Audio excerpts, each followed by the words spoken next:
c'est notre émission Instant de grâce avec le frère René. Nous étions en train de traiter sur le thème les faux frères à l'église. Ceux-là même qui combattent l'œuvre du Seigneur en piétinant ceux qui sont humbles d'esprit. Ceux qui souvent ne sont pas appelés, mais qui se disent appelés. Ceux qui souvent ne sont pas élus, mais qui se disent élus. Ceux qui souvent ne sont pas investis d'autorité du Saint-Esprit, mais qui se disent investis d'autorité. Avez-vous remarqué qu'au lieu de diminuer la quantité du serpent, les deux enchanteurs n'ont fait qu'augmenter la quantité? Avez-vous remarqué qu'au lieu de diminuer la quantité du sang, les deux enchanteurs n'ont fait qu'augmenter cette quantité? Avez-vous remarqué qu'au lieu de diminuer le nombre de grenouilles, les deux enchanteurs n'ont fait qu'augmenter le nombre des grenouilles?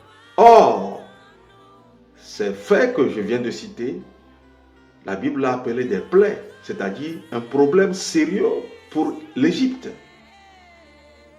Ma conclusion est ceci: l'occultisme ne fait qu'augmenter les problèmes et non les règles.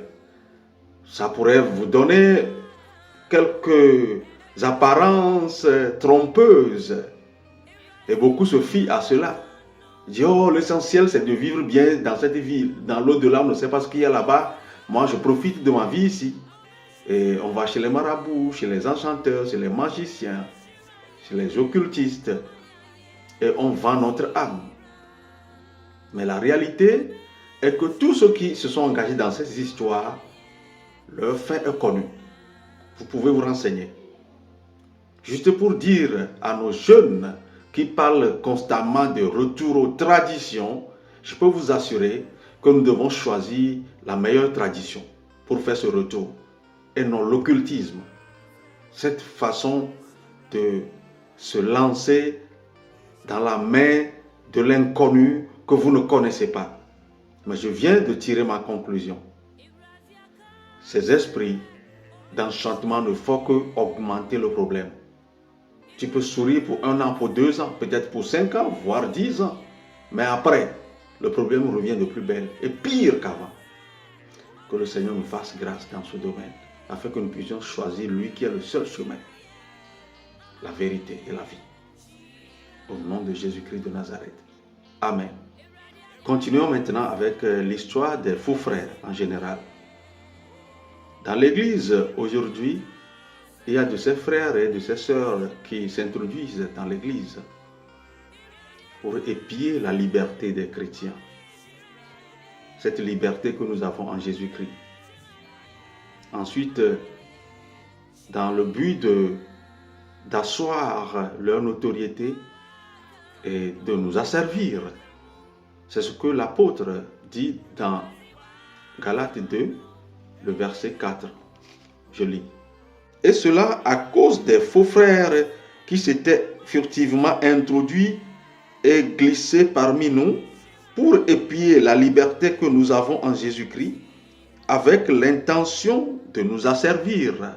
Effectivement, ces frères et ces sœurs, quand ils viennent à l'église, ils aiment occuper les premières places. Qui veut être responsable de la chorale, il se lève. Ou elle se lève. Qui veut être la responsable ou le responsable de la jeunesse, ils sont là. Responsable de l'intercession, ils sont là. Responsable des accueils, ils sont là. Responsable des interprètes, ils sont là. Responsable des techniciens, ils sont là. Ils sont dans tous les domaines. Ils n'hésitent pas. Ils se montrent très zélés.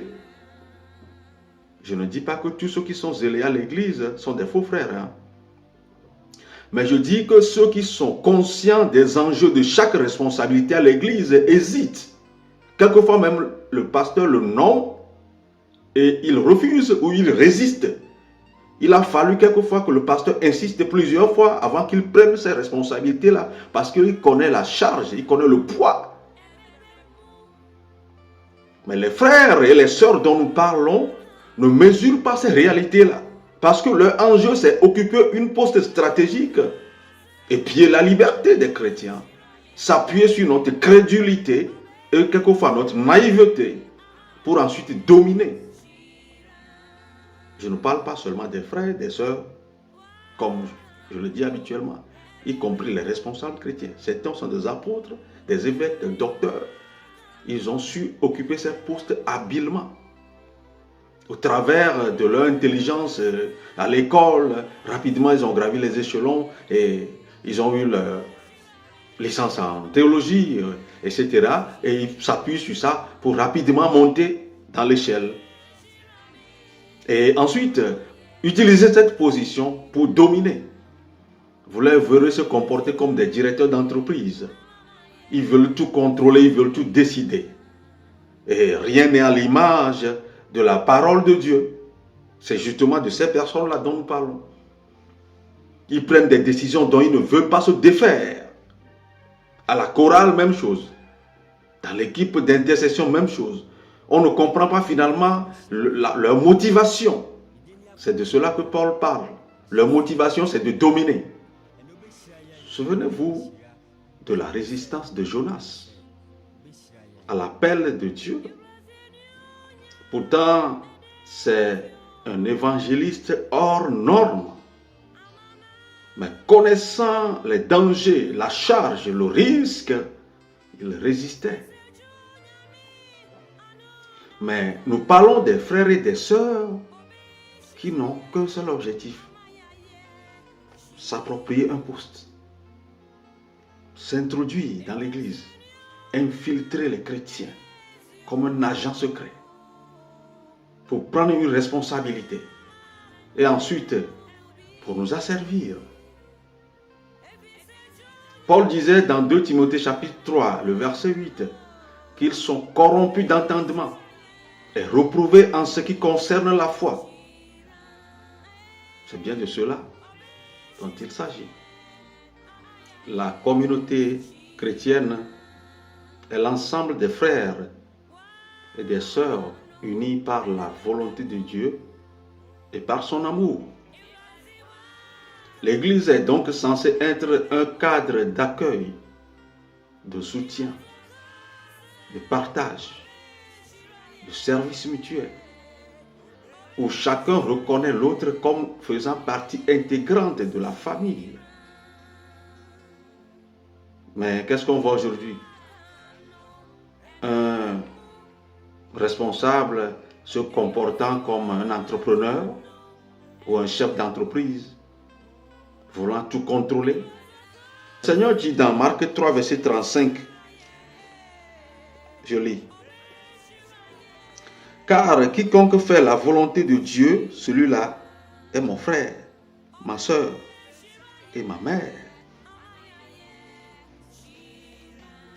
Aujourd'hui, un frère en Christ, c'est celui-là qui est dans la même église que moi.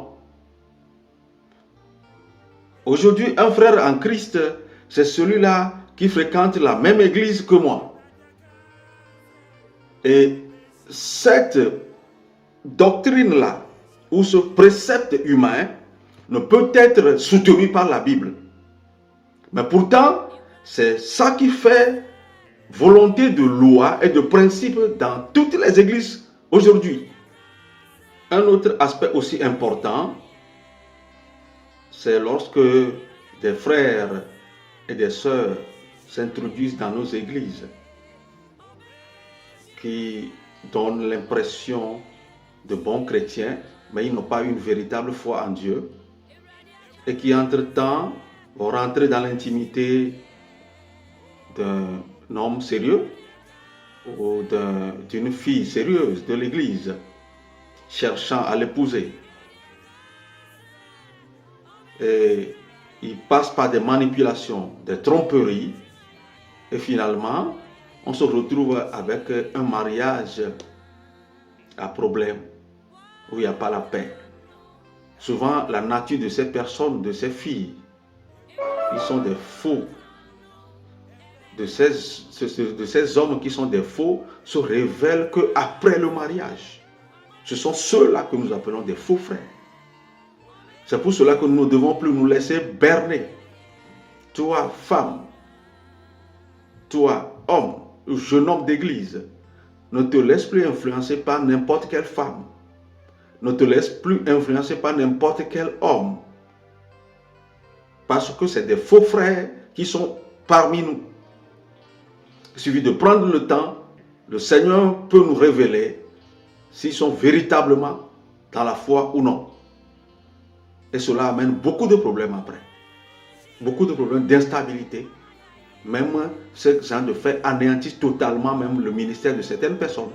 L'apôtre Paul dit dans 2 Timothée chapitre 3, le verset 9, que de même que ça s'est passé pour les deux enchanteurs, de la même manière, tous ceux-là qui se donnent à ce genre de pratiques n'iront pas loin.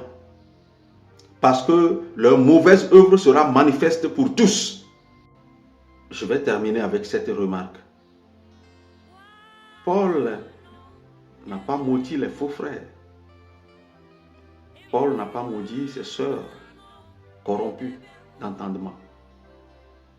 Mais il a fait une déclaration puissante. Il dit, leur folie prendra fin. Leur folie doit prendre fin. Ceci est ma prière aujourd'hui. Que la folie des frères, des faux frères, prenne fin dans nos communautés. Et que les mentalités soient désormais décolonisées. Et que nous puissions prêcher un évangile authentique, sans réminiscence de la colonisation, des faussetés que les colons ont introduites, des faussetés que l'Empire romain a introduites dans ce système de contrôle que nous appelons religion. Que Dieu nous fasse grâce, qu'il nous accorde sa miséricorde, qu'il nous accorde sa lumière et cette liberté sur la religion et sur ce système de contrôle. Nous sommes appelés à présenter le Seigneur au peuple, aux nations, et non une doctrine fabriquée par les hommes. Nous donnons aujourd'hui la priorité à nos doctrines que vous avez écrites avec vos propres mains sur l'ordonnance ou l'injonction du Seigneur.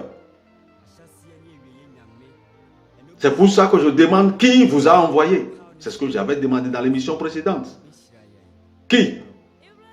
Parce que celui qui vous a envoyé vous a demandé de le présenter aux nations. Pas de présenter des quelques bouts de papier que vous avez écrits vous-même. Que le Seigneur nous fasse grâce. Amen.